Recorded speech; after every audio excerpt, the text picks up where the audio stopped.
Okay, Sandy is about to interview me. I'm going to put all her information below. Hello? Hi, we're rolling. So, Okay, great. Now, the first question I want to ask you, Miss Letitia, is where were you born and raised? I wanted you to introduce yourself first. Oh. Because they don't know who you are. So, let them know. Okay, I am Sandra Hicks, and I live in Washington, D.C., the nation's capital.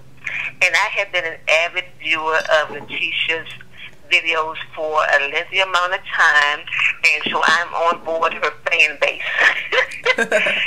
And a while ago, she was scheduled to be interviewed by someone else, but something didn't manifest, and so it didn't happen. And I had stayed up to watch. I'm like, to listen. I was like, ooh, Letitia coming on, and I waited and waited and waited. Anyway, so when that didn't manifest, I decided I'm going to ask her if I can interview her because I really want to know some things.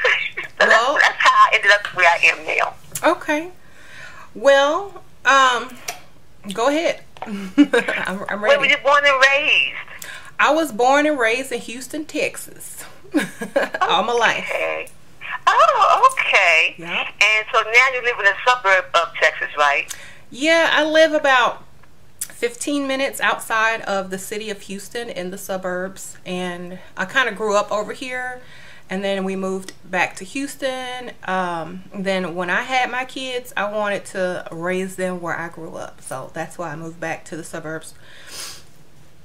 Okay, cool. Now, when you were in school, did you enjoy school? I did. I went to, like, you mean high school or? Yeah, well, grade school. Grade school? I did. Well, elementary, then middle, and then high. Just overall the school experience. I did enjoy it because I had a best friend. And, you know, we kind of did everything together. But I don't think I would have enjoyed it as much if I didn't have her. But when I moved, I lost my best friend because we moved, but we still kept in touch. But I always made friends easily. I was like, you know, the strange person, but I still made friends easily. I don't know why. But I didn't have a lot of friends. I just made friends that were more strange like me. So. You know, I kind of stuck with them, and I was basically, you know, I was cool. I had a job and everything in high school. I worked, so yeah, I think I had a good life in school. You know. What were your favorite subjects in school? Science, biology,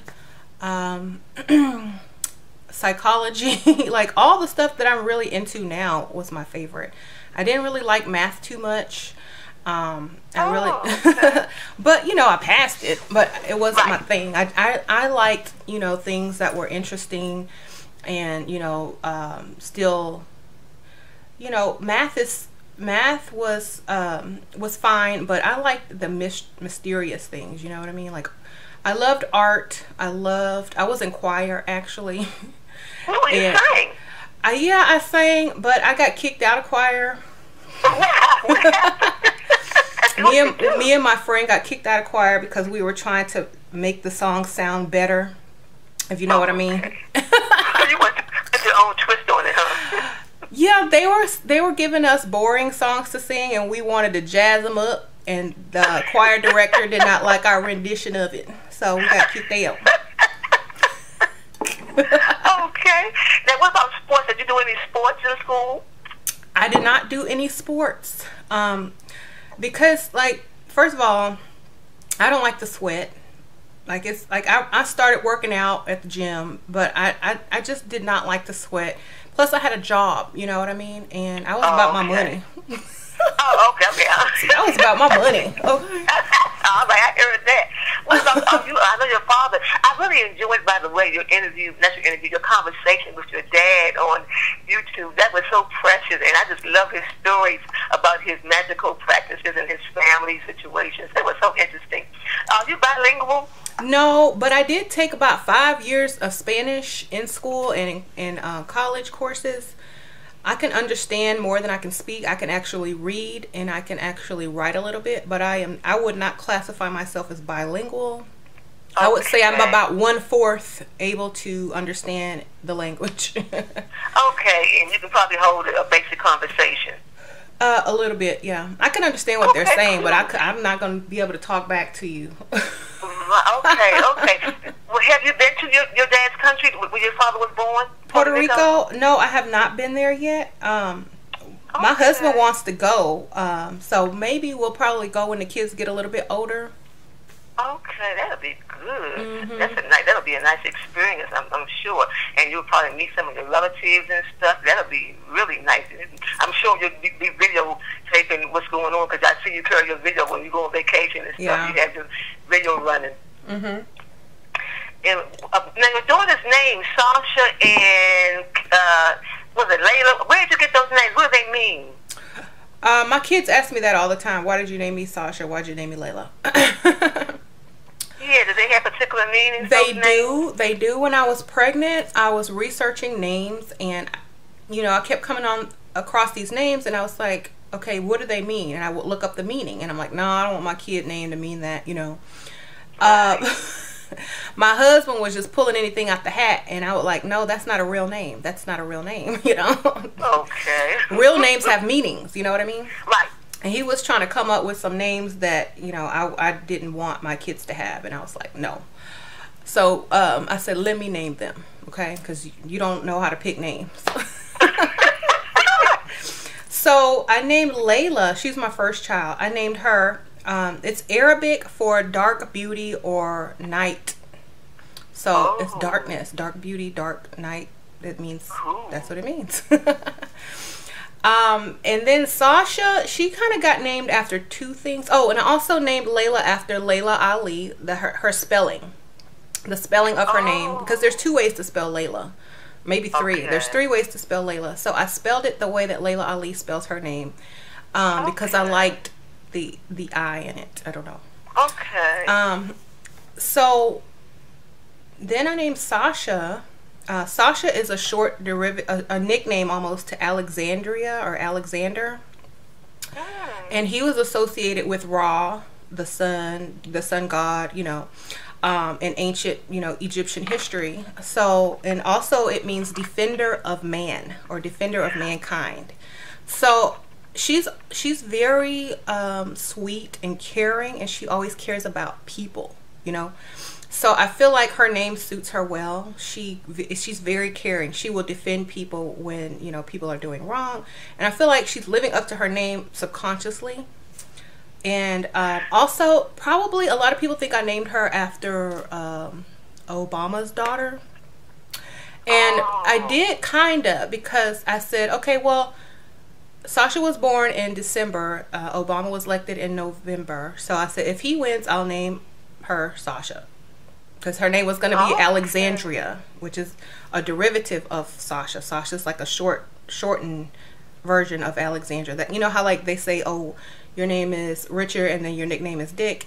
Well, Sasha is a nickname of Alexandria. So that was going to be her name, and I said, well, let me just name her Sasha. It's cute, Well, it's striking that you that's her name, because my name Sandra is also a derivative of Alexandra, and it's the same meaning that you mentioned about the defender of man. That is my name as well. So that's so striking that we have that similarity going on there. Yeah. And my husband wanted to name her Tiara, and I was like, what is that? What does that mean? A crown? That's what I thought about. I said, that does not look good on a resume. Sorry, let's pass on it. Okay. Now, where have you traveled, Letitia? Where have I traveled? Yeah, when you have traveled, where have you went as far as on your vacations? Where have you traveled, and where would you like to go that you haven't yet been?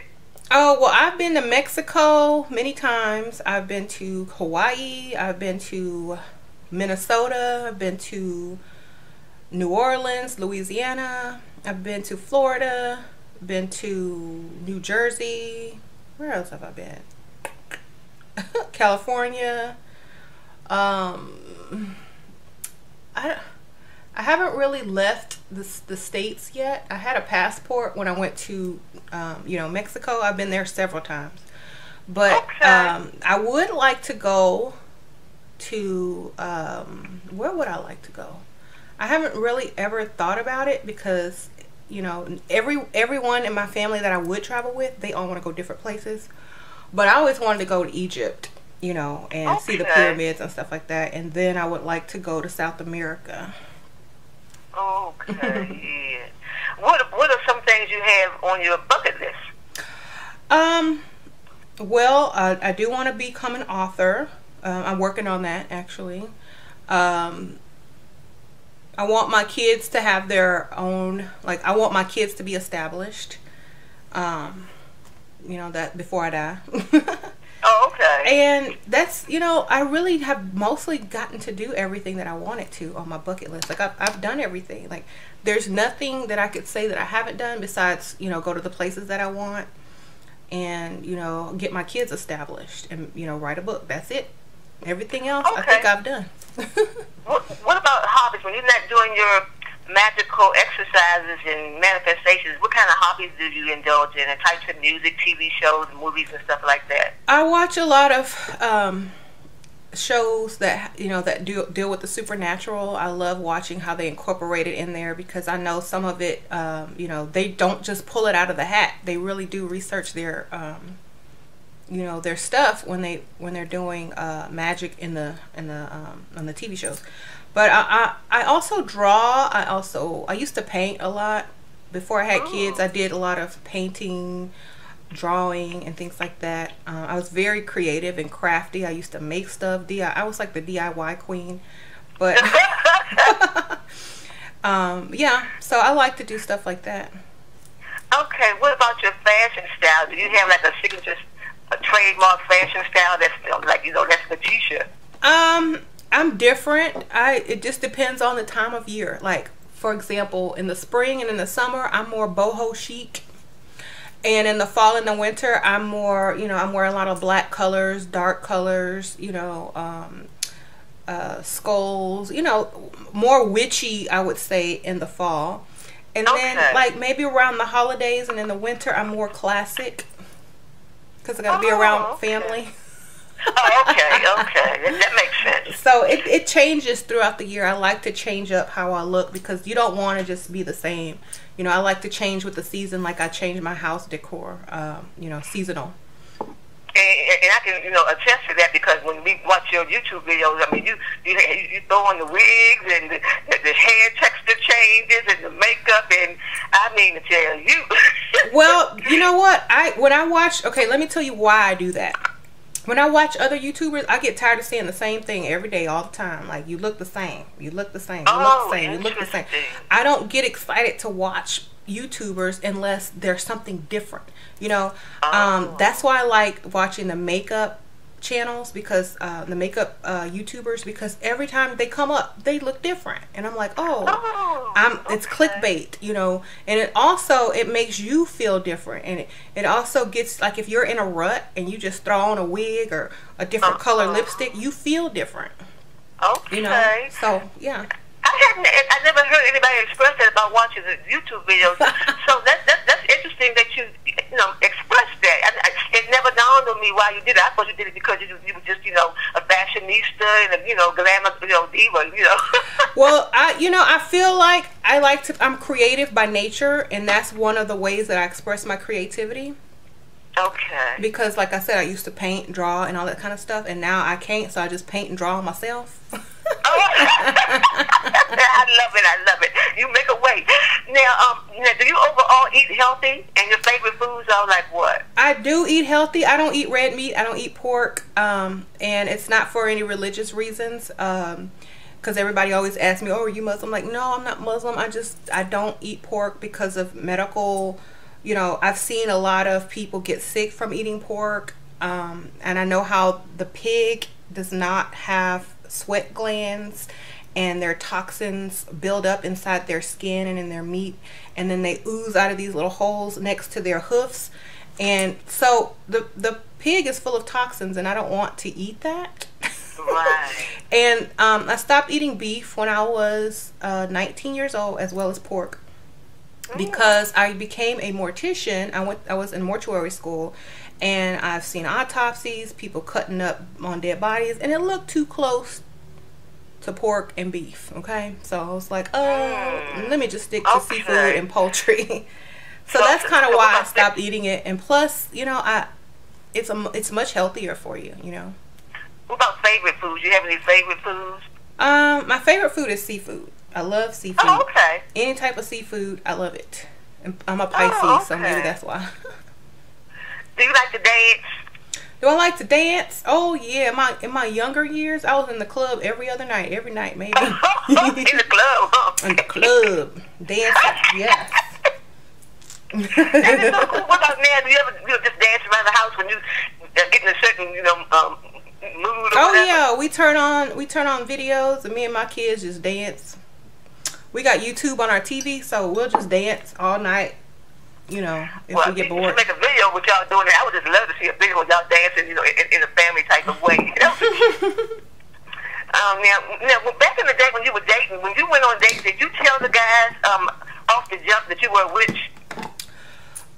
Who did I date? They, you know, they never asked. They didn't care. They weren't religious. Oh, I was just, you know, I had to come up and tell them, huh? I dated one guy who tried to take me to church. I went. It was Joel Osteen's church. He took me to Joel Osteen's church before he was like famous. Okay. Oh, okay. And it was the church that was way out. You know, it not the big one, but like, I mean, it was big, but not the one that he's in now. It was the one before that. So we were driving like an hour. He took me out there. He's like, I'm gonna dress you. You wear your nice clothes. I'm gonna take you to church. I'm like, okay. He trying to save me and make me to a good girl, right? So I go. But Joe Osteen says, live your best life. Yeah, you know, the thing about Joel Osteen is he's not that bad, actually. You know, I don't feel like he's like one of those people that condemn you for sins and stuff like that. Right, you mentioned him in one of your videos. You discussed him one time in one of your videos, how you thought he was metaphysical or something. Yeah, he's more metaphysical and law of attraction type teachings to me. And then he'll pull an example from the Bible every now and then. Like, to me, he's good with me. I don't care. But I met him. When that guy that I was dating took me to church. And back then he wasn't famous, so he was meeting people. You know what I'm saying? Oh, okay. So I got to meet him, and he was really nice. And that relationship didn't work out because of other reasons. But he was an African guy, actually. He was an African guy. From Africa. Okay. Yeah, and you know, we tried the date. I tried. It wasn't because he was African. It was because of financial issues. Okay, so you had your share of those, and you had higher aspirations than you had said in your video. I was not like I was not interested in struggling. So I was. Right. I did give him a chance though. I was like, okay, you know, I like you. Let's date. He took me to church. We go out to eat. We went dancing. We went to clubs, and then all of a sudden, I was just like, you know what? I don't like to struggle, so I gotta go. Okay, I understand. But he was nice. He was like the kind of guy you would friend zone. Okay, cool. Now, what about do you have to have a college degree to be a mortician, or do you go to a certain mortuary school or something? I think it depends on the state. In Texas, they have mortuary colleges. Oh, okay. And yes, and you do have to take regular college courses. So if you have some from another college, they can transfer into there. So, okay, you get the credits. Yeah. What made you choose that field? I mean, when I found out that that's what you were, I was like, my mouth kind of like went open. I'm like, I would have never imagined looking at you that would have been something that you were interested in and had a career in. So what made you choose that? Well, I always liked horror movies, blood and guts, and I was always attracted to, you know, the mysterious things in life.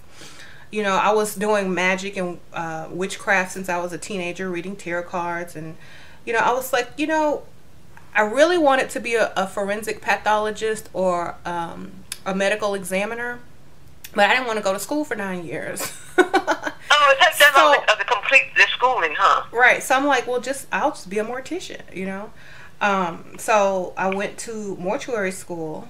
I think I was 18, and I was working with my mom, and then she's like, you need to figure out what you're gonna do, you know, because she owned her your mom was a mortician too? No, she owned her own business, and I was just working with her, you know, while I was deciding what I wanted to do with my life. What kind of business was your mom in? She owned lots of, like, she owned about 3 pet shops. Oh, she's into the animal thing. Okay. Yes. So yeah. Okay, go ahead. I'm sorry. She did that, and I did not want to be in that business, so I figured out what I wanted to do. Oh, okay. So morticians, in essence, do what? You don't touch the bodies and stuff, do you? Would you dress the bodies? What do y'all actually do as morticians? Well, I was a funeral director / embalmer, so I did everything. Like, ooh, you put the fluid in them and stuff. Ooh. Yeah, I did from A to Z. You know, going to remove them from the house, from the hospital, from the medical examiner. You know, taking them into the embalming room, undressing them, bathing them. You know, put on their makeup too. I did everything, like everything. Ooh. Doing the funeral service. You know, arrangements with the family, sitting down, talking to the family, seeing what they want. Selling caskets. I did everything. Oh, so you did from A to Z, huh? Yes. Cool. Now, when did you first discover, Letitia, that you were a witch? About how old you think you were when you first knew that you were a witch? Well, when I already felt different. I could see things other people couldn't. I was seeing beings that no one else could see, shadow figures, you know, just stuff that I would later look up to realize were real, and, you know, part of other cultural, you know, things. So I would think I knew I was onto something in the 5th grade, okay, because I was clairaudient. I would hear these things talking, and it wasn't all the time. It was just like once or twice, and then I would see things, you know. I could astral travel. I mean, I could do all of that stuff, and I would see shadow beings. And so I went and looked a few of them up, you know, in our library in elementary school, because weirdly they had a book on ghosts, demons, and something else, and I looked it up, and they had regional like mythical creatures and ghosts and demons of that area. Of the world, and I would look up the things that I saw or, you know, would describe, and I would find them. So I knew it was real because I had confirmation. Right. So in the 6th grade is when I started, you know, learning tarot cards and about crystals, and doing little weather spells from like Wiccan books and stuff like that. There was this little store that was across the freeway where I lived. It was probably about 1 or 2 miles walking. I didn't have a car, so, I mean, well, 6th grade. So my friends, like me and a bunch of my friends and my brother, we walked there, and it was like this witchcraft store, okay? So we got a book, and they got some stuff, and walked all the way back home. So that was my first spell book and buying a crystal in the 6th grade. And I already had tarot cards from, like, the bookstore. But that was my first, like, you know, introduction into, okay, this is where I need to go. This is my path, you know. So I knew early. And then I started reading cards in 7th grade because I had a year to practice. So I started reading cards in the 7th grade at lunch, and people would give me their lunch money. Oh my goodness, that is something else how you develop. Now, how did you discreetly practice magic in your household as a youth living in my closet? With your parents? In my closet. I had a closet. Oh, really? Yes, I had a shoebox in a closet. Okay, I would keep all my stuff in the shoebox, and I would be in there trying to burn an incense and what about candles? You couldn't do candles in there though, right? Read my books, and I you know, I lit candles. Like, but my mom smoked, so she couldn't smell that stuff anyway. You know what I'm saying? Oh, okay. So that's how you did the whole time you were home. You did set up your altar, quote unquote, in your closet, and you did that for as long as you were home until you got your own place and so forth. Right. I had a dresser with like a mirror and shelves on it, and I put little stuff on there, and my mom just thought I was decorating, but it was really my altar. She didn't know no better. That is so cool. So do you have any family members in the craft? I don't know any. My family is pretty much either Christian or they don't practice anything, any type of religion. Right. Okay. And what about childhood friends? Do you have any childhood friends or any friends that are in the class that you grew up with, so to speak? Nope. Like nobody really practices that I know personally. Okay. Now, when you were going, I know you said you were Catholic. You used to go to church. Now, when you went to church, the time that you did go, the times you went, did you ever give pushback to the church leaders or the folks and say something like, "With all due respect, that just does not make sense to me," you know? Actually, I went to church more for social reasons, so I really wasn't paying attention anyway. Okay. Like, I went to church for boys, okay? Oh, okay. I wasn't listening. Okay. Well, it's a hookup, huh? Yes, I was like, oh. Like, I did not care. I was zoned out because at that point I was already doing tarot cards and spells. So I'm like, you know what? Let me check out these guys over here. Right. Okay. Now, do you get into astrology at all? The planetary influences and things on that plane? A little bit, yes. I don't try to go too in depth with that because sometimes we end up basing our life decisions on that, which, you know, is not good because overall we have more influence over our own lives than the stars. You know what I mean? I agree. I totally agree with you on that. You use it to a certain extent and keep it in perspective. Right.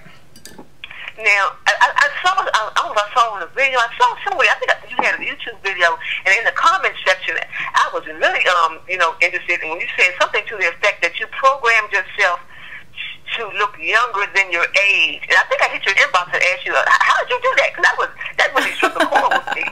So how do you program yourself to look younger than your age in the future? Well, okay, so I'll tell you the story about me and age. Okay, so when I was a little girl, I did go to Catholic church, and there was this old lady in there. She just looked like she was like 100 years old, right? And she didn't have any teeth, and she was all hunched over, and she looked like what I would call a zombie, because that's how old she was, okay? And I was totally afraid of her, okay? We were so afraid of her. Like, me and my brother, we would cry when we saw her because she looked so old, like a old, just decrepit thing, right? Mm-hmm. And we were scared of her. And so the fear of that happening to me kind of became like a thing with me.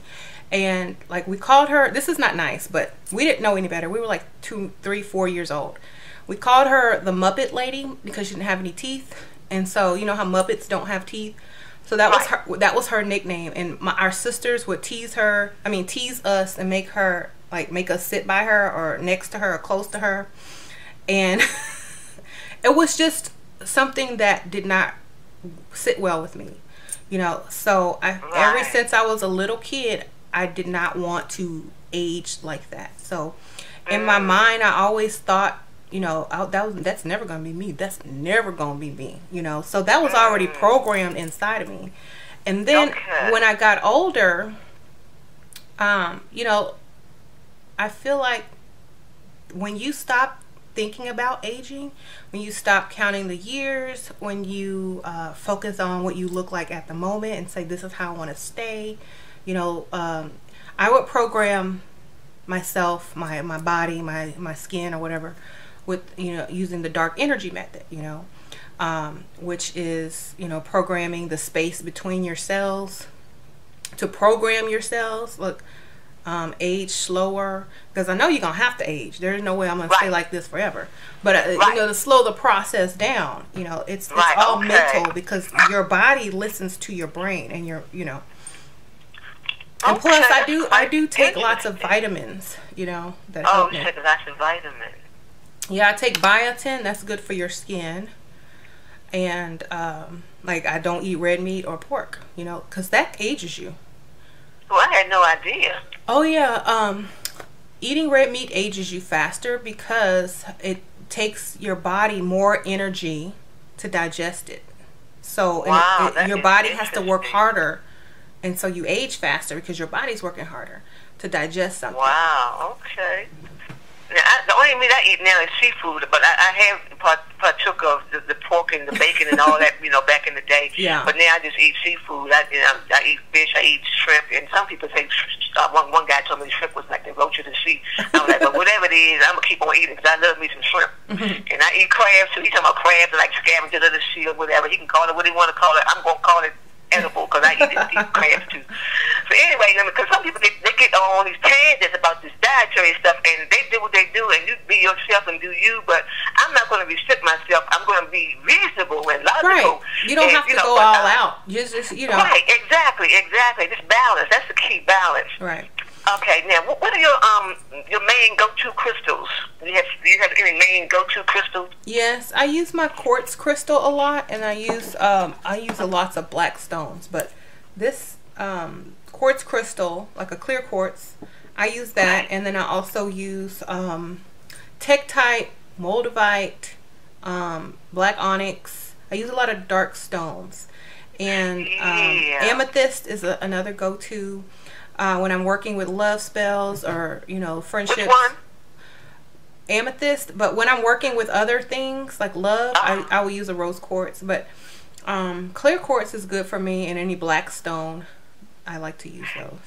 Yeah, I like the black stones too. And as a matter of fact, I don't know how long ago it was that I heard about it, but of course, I've heard of moldavite, but I just recently, maybe last year, heard of tektite. And I went to a store that sells crystals about maybe a couple of months ago, and I asked them if they had tektite, and she said, the salesperson said she never heard of it. So I went online, I got some online, but I turned this lady online onto it, and she said she went to a metaphysical store somewhere in, I think it was Texas, I can't recall what city, I think it was Dallas, and they had the tektite, but they had it in the back of the store, and they told her they were surprised that she came in there and asked for it. I'm like, well, is it something, what's up with the tektite? They got it in the back of the store, and they were surprised that she had requested it. So I guess it's not a commonly requested stone. Well, when I first bought tektite, the lady that sold it to me, she's a witch, and she told me be very careful because, like, if you sleep with it under your pillow or work with it, you're going to start having some very intense dreams and meeting some very intense beings, or if you astral travel and things like that. She said one lady even bought it, and brought it back and said she wasn't ready. But I've been doing that since I was a child, so for me it was like no big deal. But to some people, they're afraid to go to that next level of consciousness and experience those things out there to be experienced. So they kind of fear it. But I sleep with it under my pillow, and it's good because it's from outer space. It's from a meteor. It's been through the dark energy, through the dark matter. It's billions of years old. So that's that energy, Yes, and I have 3 pieces of it. I got mine about 2 weeks ago, and I last night was the first night I put it under my pillow. But I had to combine with some other stones under my pillow. But I had just been reading up on it, and it says that it helps with mental telepathy, and I thought that was real interesting. So I was really in love with that particular piece of information because I've been trying to get my way into learning more about the mental telepathy. Speaking of, do you indulge in that mental telepathy? I think I have it with people that I'm close with, like my kids and my husband and my mom. Okay. Because, like, I don't know, it's just because there's a closeness and there's more of a frequency between us. So I feel like, one time I called my husband and he left his phone at home, so he didn't have it. He was at work, and like 2 seconds later he called me from work. Wow. And I was like, oh, you see that I missed a call? Did your phone run out of battery? He's like, no, my phone is at home. I was like, oh, I just called you. I was like, cool. And then, like, I'll be thinking about my child, and I was like, I need them to come up because I need them to do something for me. Right. And they'll come in and say, hey, Mom, what's up? Because they know that I need them, and they'll just come. But, like, with other people, with strange people, with strangers, I don't really have that connection unless, like, I just don't. But with people that I'm close with, I have it. Okay, cool. Now, do you commune often with your ancestors? I work with my ancestors. I used to work with them a lot more. But I feel like, sometimes I feel like I don't need to work with them, and sometimes I do feel like I need to work with them. So I always honor them, though. You know, I don't want to work. I don't want to work them and work them. You know, so that's why I have deities. You know, but I know they're always watching me and helping me in other ways. But I'm not specifically working with them all the time. I honor them a lot during, you know, the fall and things like that, when the veil is thinning, and I do offerings and put their altars up. You know, decorate them with a lot of extra stuff. But you know, I do honor them, but I don't work with them all the time, because I don't want to overwork, you know, them and say, oh, I'm only working with you to get stuff. You know. Right. And I had did a Facebook post some time ago, and I was telling people, when you work with these metaphysical tools and things, my position is that they're like my family, and they can think I'm weird if they want to, but that's my position. So you have to reciprocate with them. You can't just use them, because I feel like Chris may be saying, you're not just going to use me. I need some reciprocation, some giving and receiving. You need to talk to me, commune with me, and show appreciation. So I treat them like their family, and I don't like them to be disregarded or disrespected by just ignoring them and neglecting them and only picking them up when you use them for whatever you want to have manifested. Right. And also, some people did not have the best relationship with their ancestors or the people that passed, you know. So it's kind of like, it's strange. Okay, now you're going to be my friend when I'm dead, you know, or now you're trying to get close to me, and, you know. So it's taboo for a lot of people, because I have a lot of people ask me, oh, well, what if your ancestors were mean, or what if they weren't the best people? Can I still work with them? And I'm like, well, maybe try to work with distant ancestors, or, you know, cultural ancestors, you know. So that's my thing on that. So what about, do you have any favorite herbs that you like to use, like your go-to herbs? I like basil, I like basil, I like rosebuds, and I like witch's grass, and I also like catnip. Okay, catnip is good for like love spells, lust spells, friendship spells. It kind of gets people like interested and happy and playful, and love. And then basil is like powerful for protection, money. You know, it's like a all-inclusive herb. You can use that for anything. Okay, like all purpose. Now, for your herb baths, the same ones you just named, you put them in when you do your herb baths, those are the same ones you put in your bath? Well, it depends what type of cleansing or bath you're doing, but you would do different herbs for different baths. Okay. But yeah, you could, if you combine all of those herbs. I wouldn't do the witch's grass, because that's kind of a bait. What is the witch's grass? I'm not familiar with that. In Hoodoo, witch's grass is also known as dog grass. It also is good for breaking up people. Is good for like it's good for baneful magic, you know, banishing, you know, stuff like that. You can use it for good too. You can use it for protection, but it's mostly for baneful magic. Oh, okay. And did you watch that guy? I can't think of his name. He's a young Caucasian guy that comes on a cable channel. The Hollywood Medium. The young white guy must be in his real young. 20s. He has blonde hair. Yeah. I've seen him one time. I've seen the show once. So what do you think? You think did he come across to you as legitimate? I think he might have a gift, but like all those things that he's saying, like, is public knowledge. So I feel like, you know, it could be real. He might have a gift, but I think they're feeding him knowledge as well. For TV. Yeah, because after all, it is a show. Okay. Yeah, because he does celebrities, and all of their business is out, you know, online anyway. So. Okay, that's a good point. I'm glad you expressed that. Now, if you had this, besides, of course, the mental magic, there's nothing more powerful than mental magic. We don't have to have I call them accessories, but it's nice to use the accessories. But if you had to choose only 3 magical tools, what would those 3 magical tools be? Candle. Let's see. Oil, some type of oil. And let's see.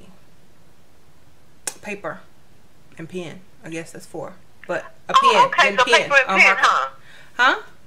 I just said paper and pen. That's interesting. I would never have thought of that, but that's that's interesting. Paper and pen, huh? You can do so much with that, huh? Yes, you can draw sigils, you can write spells, you can do petitions, you can, you know, if it's a marker, you can write on the candle. You can poke holes in the candle with the pen. You know, it's right. I love that answer. Now I have to put that on my list of essentials because it makes a lot of sense. If you can expand on what you can do with just those two implements, the paper and the pencil, right? I mean, and the pen.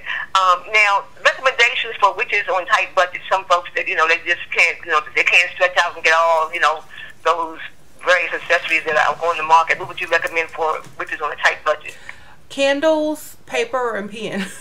That's all you really need. Cool. All right. And like, if you like, just go outside and get some regular stones, you know, because they hold earth energy, you know. Right. I've done that in my neighborhood. Collected stones and dirt and sand too. Yes. Acorns. Yeah, you're right. Things from nature. Go outside. Yep. Get you a stick. Make you a wand.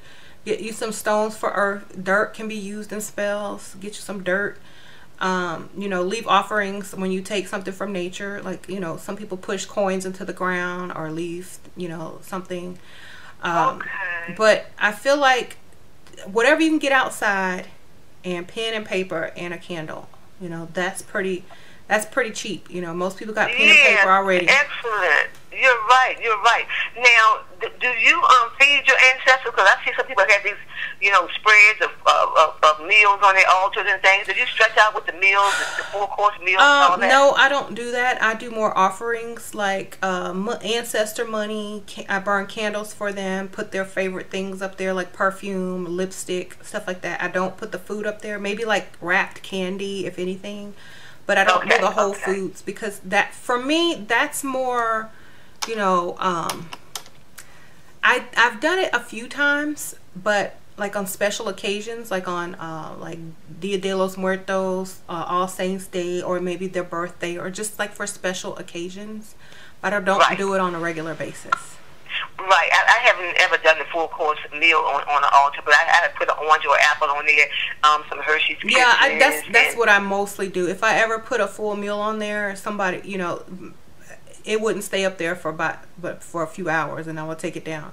You know, I don't like doing that because to me, it's not. I don't feel comfortable with it because it's kind of either wasting food or it's attracting, you know, bugs or something. I don't know. Right, I understand. I wouldn't want it there. I've never been, right, I haven't been on board with that either. But I do, like I said, I do the ancestor money, like you said, and I put some Hershey's Kisses. I put candy on my altars that stays in a wrapper, like Hershey's Kisses are wrapped. I don't put like loose candy that's sticky or whatever. I make sure the candy that I put on there is in a wrapper, you know. Right. That's and what about your dog, man? We've heard stories about pets, how they tune into us magically. Does your dog, you know, get in tune with some of your magic, and does he do like magical things that you perceive as metaphysical? I don't work with my dog, but once when we were doing the ghost hunting app on Friday the 13th, I think it's on video. It's on one of my videos, and he was just running around the house like he was really scared. And we had detected a presence in our old house, and we had filmed a ball that was rolling, and over a couple of hours it had rolled on a flat surface. So we were like, you know, investigating that day, and the dog was absolutely afraid to be in the house. He kept wanting to get out, and he loves being in the house. He hates being outside. So we knew it was something that was there, but luckily we got rid of it. But I don't incorporate him into any of my magic because I feel like he would not be my choice of a familiar. That's just the kid's pet. Oh, okay. Like I'm not like I wish that I had a cat, but I don't have a cat. But I don't, like, that would be my familiar if I had one. But I don't have a cat right now. So would you consider getting a cat? Because I know a woman that had 2 cats and 2 dogs. And a lot of people think the cats and dogs can't get along, but it's all in how you raise them. She had 2 dogs and 2 cats, and they got along swell. It's not that. It's just that I don't want to clean the litter box. Oh, okay. You don't want to be bothered with that particular activity. Okay. No, I don't. Okay, I understand. Now, what are your sentiments about mojo bags? I mean, what do you believe they do, or how do you think they benefit? Well, I kind of carry one with me at all times in my purse, And it's just, okay, I feel like whatever you want to put in there that makes you feel good, you do it. My mojo bag actually started off as a bunch of talismans that I wanted to keep on me, and I just threw them all in a bag and put it in my purse. Right. I would put like, I would have an Archangel Michael sigil in there. I would have probably a crystal or a stone, some herbs, you know, protection herbs or something like that. Then I will probably have, you know, what else would I have in there? That's mostly it. Maybe like a crystal, like a nice size crystal for energy. But that's mostly it. And I would keep it in a little bag in my purse. And I used to carry a portable altar, and I stopped carrying that because like I would have like a little vial of sea salt, a candle, a lighter, a little incense cone, and like an Altoid box. Right. But okay. Yeah, I stopped carrying it because I did not have a lot of places to go where I would just bust out my altar. You know what I'm saying? So I'm like, I don't need this. Let me just get a little mojo bag and keep my lucky things in there. So, and plus I was like, well, if the cops stop me and they see this, you know, they gonna think I'm doing something crazy, you know. So let me know. Let me put that away. So what do you think the mojo bags do for you? What do you think they do? For me, it's more of a protection thing for me and a good luck thing. And I always feel like if I have it with me, that you know, nothing can go wrong. That's how I feel. It's kind of almost like an insurance for me. Okay. That's how I feel. But it's always in my purse. Whenever I switch purses, I put that in there too. Oh, okay.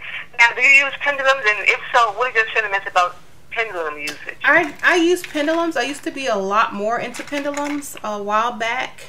I like them because, you know, it's kind of like a lie detector test. Like when you're doing the pendulum and you ask a question, your subconscious mind already knows the answer, and so you're gonna like flinch in a certain way, and then the pendulum is gonna go in the way of the answer that's most likely correct, or what you believe to be correct. So they're not always 100% accurate because it's what you believe, or as of now what you know. Because if you know wrong knowledge and you feel it's true, then it's gonna go the way that you think. You know what I mean?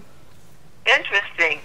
There was this guy on Facebook who gave me an idea I never had thought of. He said he had an issue that he wanted an answer to, and he used his pendulum, and I believe he got an answer, but he wanted some more reassurance. So he called a trusted friend of his, and he on the phone with her, he said he just thought the question and didn't tell her out loud what it was, and asked her which way she was using the pendulum. He asked her to get a pendulum, and he thought the question, and she used her pendulum, and he asked her which way it swung, and it swung according to what he had got on his end with his pendulum. I thought that was so, it was quite interesting. So I don't know how, whether it would work all the time, but I just thought it was a good thing that he had tried to do, and it worked for him in that particular instance.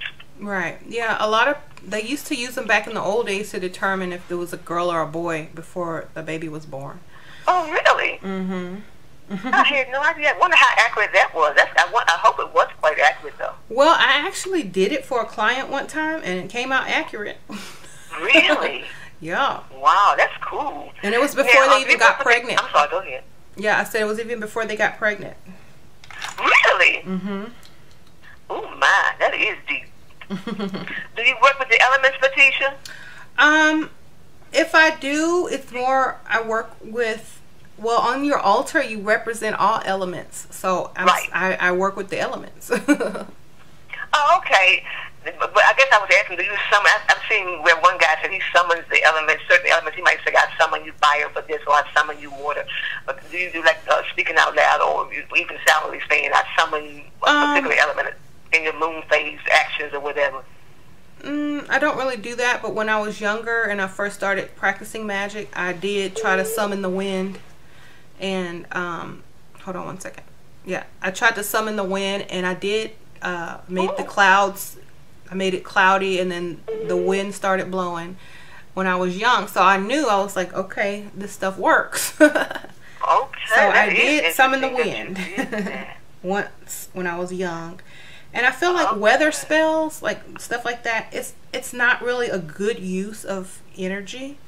So if I'm going, like, if, oh, you can make the clouds blow, okay, great, but what do I get out of it? You know, what do other people get out of it? Okay. Mm-hmm. That's a good point. You know, how is it benefiting? How is it contributing to the expansion of the universal rhythm and so forth and so on? How is it? What kind of meaning does it have? I mean, you make a good point. What's the point? Right. And another thing about aging and practicing magic, if you draw energy from yourself a lot, you're going to age faster. You know, a lot of people that practice magic, they don't take energy from sources that are, you know, infinite. You know, they'll take energy from this, they'll take energy from that, they'll take energy from themselves. Some people take energy from other people, but I feel like, you know, if you're using your own energy and spell work and things like that, that's why I like to work with deities, then you're aging yourself. So working with deities slows the aging process? Yeah, because they're assisting. Their aspect is assisting. Their energy is assisting, because deities have a lot of energy, whether they're real or not, because people give them attention and they build that thing up, that energy up. So it's a lot of people's energy that's put into that deity, or that surrounds that deity, or that, you know, that deity has to work with. So now you're okay, for example, if you're trying to manifest something and you have a deity that, you know, that you're working with, that's less stress on you, that's less worry on you, that's less thinking, you know, that's like, okay, you know, I manifest this, such and such is helping me, you know, so I'm using that energy. So a lot of people will use all their energy, especially in healing work and things like that, and they'll use up all their energy and they'll deplete themselves, and some people won't replenish themselves, and so it's kind of like it's taking a lot out of them, it's aging them, they're getting sick. So I suggest... Well, how do you replenish? How do you do the replenishing? Well, you could meditate in darkness and take your energy from the darkness, because it's infinite source. Okay, because I love that. I'm glad you mentioned that. I love that you posted that on Facebook about that being in utter darkness with your eyes open. I have been doing it ever since, and I mean to tell you, it makes a considerable difference. I do it like almost every day. It is so beneficial, and so it bolsters, it augments, it's just. I mean, I advise anybody that's serious about metaphysics to do that. Right. And some people say, you know, you can recharge in the sun and da-da-da, but we know that the sun will age you if you stay in the sun too long, you know. It's good to have sun, you know. If you're gonna recharge with the sun, use a crystal. Stick your crystal in the sun. Maybe be out in the sun for a few minutes or whatever, and then get your crystal and use it, you know, the sun energy, you know. Because everybody needs sun, but that's not how you get, you know, infinite energy. The sun is not infinite. Yeah, the sun is not infinite. Oh, okay. So what do you consider to be infinite things? Something that can't go away. Oh, like darkness, huh? Right. The sun can burn out. Ooh. Now, I noticed you do a lot of videos. Your playlist on the dark matter, dark energy. I pretty much watch all of your dark energy videos, and the most recent one you did, I mean, I really super love that one. But what got you on the path of, or how long have you been on the path of dark energy, passionate, you know, aspects, and what got you on that journey with the dark energy emphasis? I feel like I always kind of knew about it subconsciously, but you know, naming my daughter Layla. But I feel like when it really like came into my mind as something to work with, I was reading a couple of books at that time. I was reading The Serpent Wisdom or something like that. Serpent Wisdom. And I was reading The Emerald Tablets of Thoth, the Atlantean, and I was reading a bunch of psychic vampire books, and all of those books and all the people that wrote the books, they kept talking about infinite source, infinite universe, darkness, and that's where they were drawing all of their knowledge and power from. So I'm like, okay, well, what is this infinite? What is this source? They wouldn't say God. They wouldn't say, anything like that. They would say the infinite, or they would say the void, or something like that, Right. So I'm like, okay, that's just darkness. That's dark matter, Okay. And then I started researching dark matter, which is 96% of the universe, So, Right. When we say the universe, people think of stars and planets, but that's just 5%. You know what I'm saying? Right. So why would you call something that's only 5% of what it actually is, rather than the other 96%? So when you're saying the universe, you're basically saying darkness, dark matter, and a couple of planets. You know what I'm saying? So, yes. But we tend to focus only what we can see. The rest is unknown, and the rest you can't see, but that's where everything really happens. The infinite is. Right. Okay, that is strikingly interesting. I'm going to delve deeper into that, because it sounds like, it adds a lot to us spiritually to have that awareness, no question. Right. It's kind of like a page on a book, the words on a book. The page, you have the words on a page, and the majority of what you see is, the page, but we're focused on the words because that's what we feel like means something, you know what I'm saying? But without that page, we couldn't have a place to put the words, Exactly. So we focus on the words as opposed to the page that the words are on. Right. Well, what happens if that page burns? So does the words. Yeah. Well, the way you explain it, it's quite reasonable and logical. No question. Right. Now, do you do your meditation when you meditate? Do you do it daily, or do you have a regimen, or you just do it when you feel like it? Or okay. Well, I don't do it daily, because to me, I don't need to do it daily. I'll do it every couple of days. Okay. Because when I'm like, I can meditate by doing anything, walking, driving, Okay, true. But when I really go into deep meditation, because I want to go further spiritually, or just, think of something that, it's not on my mind, just whatever wants to come to me, I will do space music. It's like, the sounds of the planets. You can get that on YouTube. Right. So my planet that I'm under is Jupiter or Neptune. So I like to use... You were born on a Thursday? Sunday. Oh, you were born on Sunday. Well, I thought your planet would be the sun, but you say it's Jupiter. Okay. It depends on your birthday. So like, my birthday would be a Jupiter or Neptune, because I'm a Pisces.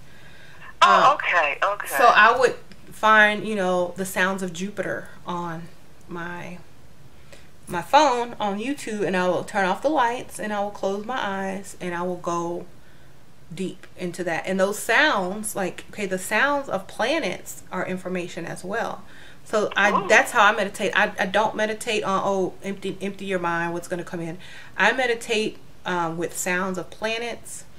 I meditate sometimes with those binaural beats, depending on what it is, the frequencies. Right.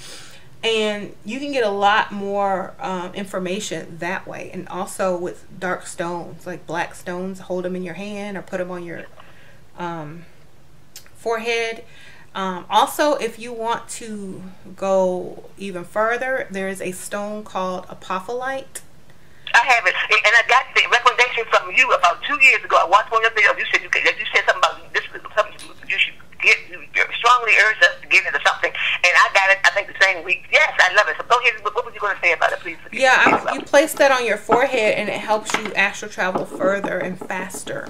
So, or just bring you, knowledge and things like that. So that's what I use it for. So when I meditate, I'm not meditating to relax or nothing. I'm meditating to get some deep information. You know what I'm saying? Okay. That's how I started getting the dark energy information, because I started meditating with a lot of those dark stones, the tektite, the apophyllite, and that's how it developed as well, as at the same time I was reading those books. Right. So a lot of people say, well, where did you learn this? Well, I put it all together through the things that I saw in meditation, the things that I've seen in astral travel, a lot of the books that I was reading that wasn't stating it, you know, for real, what it really was. You know, people will dance around what it really is. They won't use the words.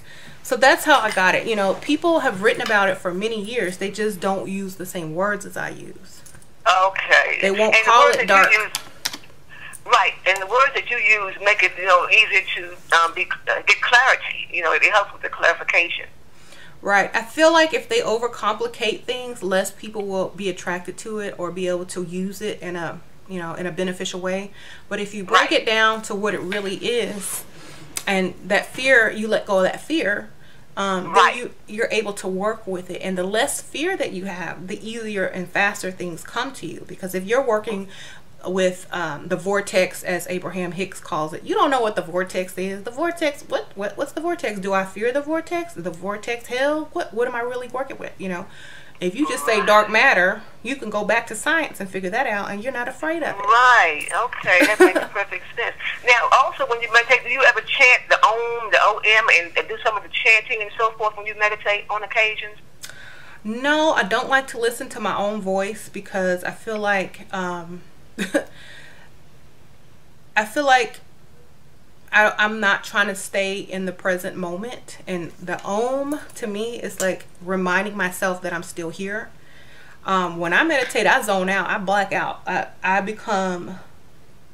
detach from my body, so I can't have a reminder that I'm here. You know what I mean? So I like that. I like how you express that. Yeah, that's cool. That's why I don't do it every day. The other thing that people call meditation, I might just feel like it's trance. And like if I do the daily meditation, like Om, you know, go in 5 minutes of, you know, 10 minutes a piece, I consider my meditation almost like a trance. You know, like, you know, going somewhere else, bringing knowledge like back. Otherworldly, huh? Right. So I tend to black out, and there's a method that people use. It's called sensory deprivation, and that's how I meditate. I try to, my body has to disappear into the darkness in order for me to really get the knowledge that I need. Right. Okay. I think I'm going to, you know, learn how to do that myself, because it sounds quite, you know, beneficial, and I want to go as, you know, as deep as I can on this metaphysical journey. I don't want to half step. I want to go whole full throttle. So yes, that sounds very strikingly interesting to pursue. And what about now tarot readings? Do you ever do tarot readings on folks without their request or knowledge, because you want to find out something about them, but you don't? You know, well, they have I did. I've done it on my husband. Oh, you do tarot readings on your husband? But yes, I did, and it came out to be true. But it was good because it was about the health. You know what I'm saying?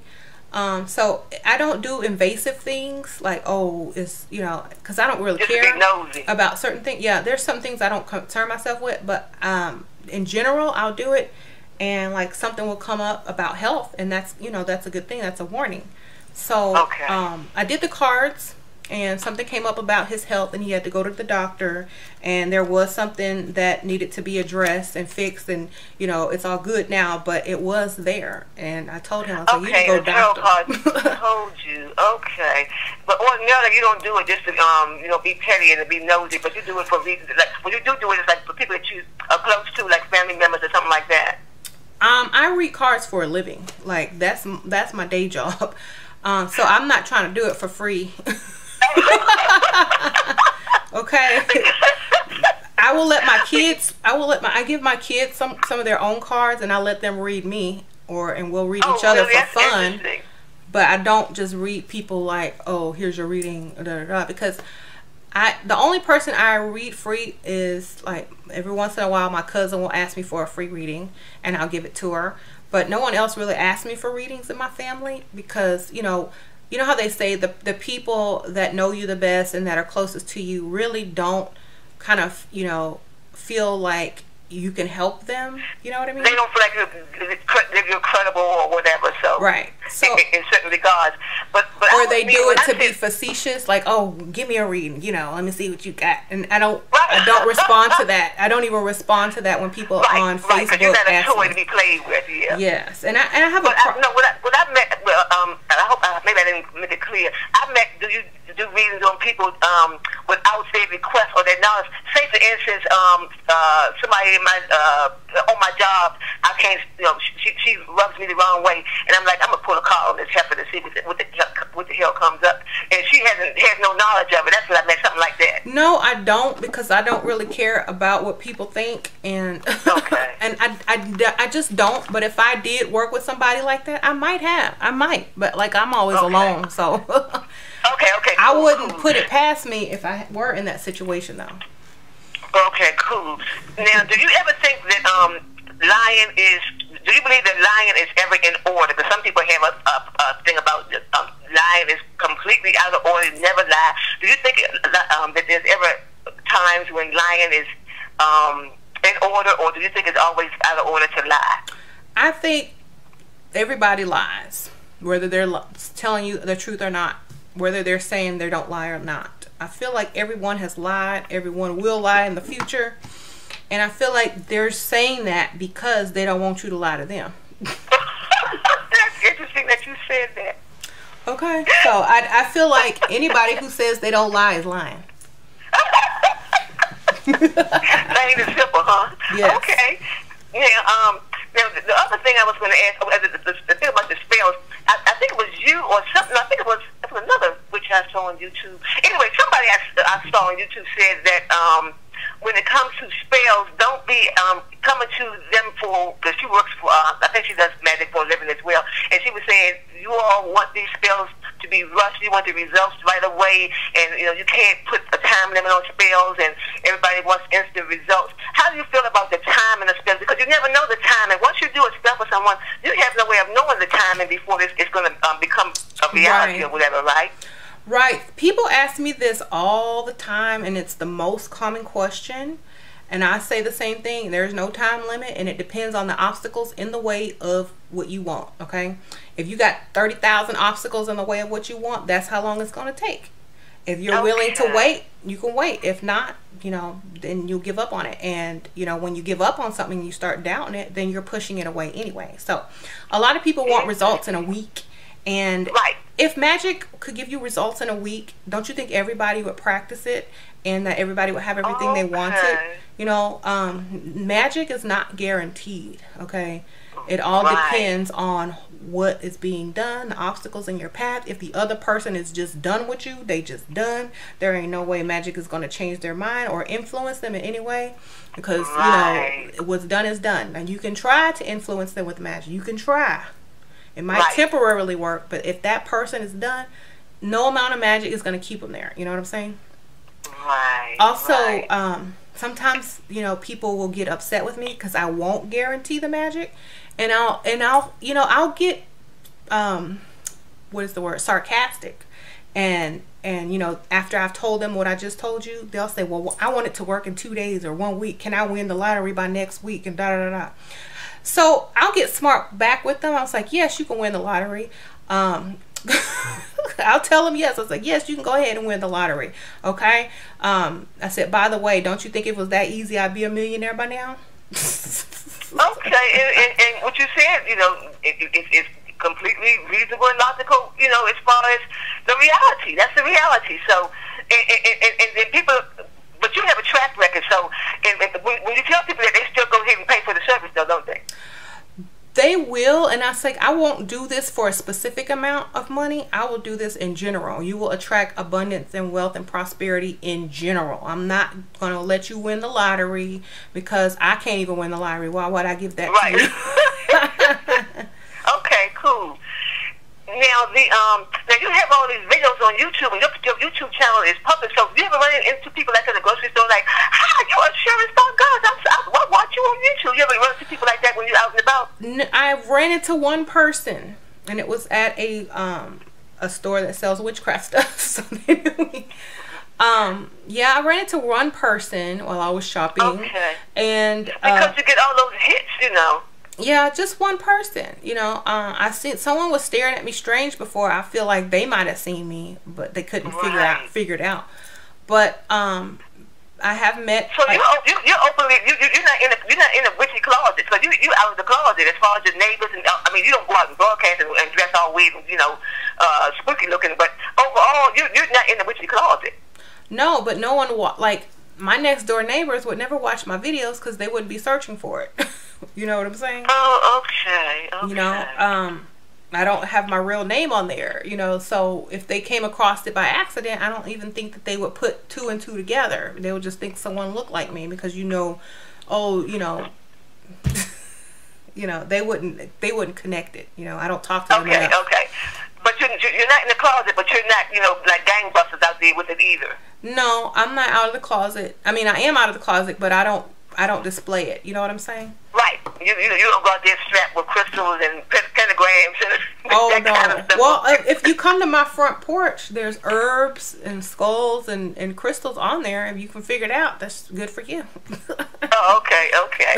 Well, I must tell you, you know, have really been patient and given time to me. I know you're busy, so I do appreciate this. And do you know how soon you're gonna load this on to YouTube? Because I want to look at it. And I hope people, you know, at least feel like they got some more insight into you. Because I think a lot of people will be interested in some of the things that we have discussed, and they got more, you know, awareness about who you are. You know. Yes. Well, I might try to put it up today or tomorrow, so it'll be up in the next 2 days or 1 day. All right. Well, I thank you very much. It's been a pleasure talking to you, and I'll probably see you soon on Facebook, Miss Lady. And I do sincerely appreciate your investment of time here. Oh, no problem. Thanks for asking those good questions. You're welcome. Bye now. All right. Have a good day. You too. Likewise. Bye-bye. Bye. Well, that was the interview. I hope that you got some good info out of it. Maybe there are some questions you always had that I never answered that I answered, hopefully. So yeah, I guess now I gotta go do my Conspiracy Monday. All right, see y'all later. Bye.